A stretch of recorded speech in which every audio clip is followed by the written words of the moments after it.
যারা ড্রাগন চাষি আছেন তারা বুঝতে পারবেন এটা কত ইম্পর্ট্যান্ট একটা স্টেপ।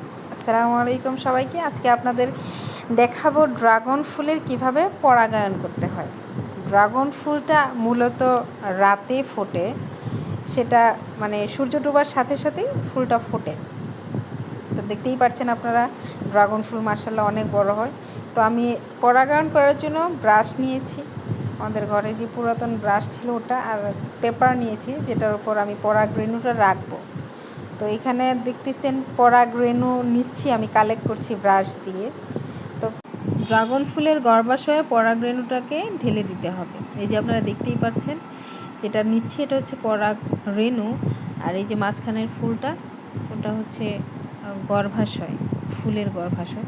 তো এইভাবে হাত পরাগায়ন করে দিলে ড্রাগনের ফলটা বড় হয়। মানে যারা ড্রাগন চাষি আছেন তারা এই বিষয়টা খুব ভালো বুঝতে পারবেন। আর যারা এভাবে করেন নাই কখনো, তারা যদি চাষ করতে চান বা আপনাদের শখের ছাদ বাগানে বা শখের বসে যদি আপনারা চাষ করেন তাহলে অবশ্যই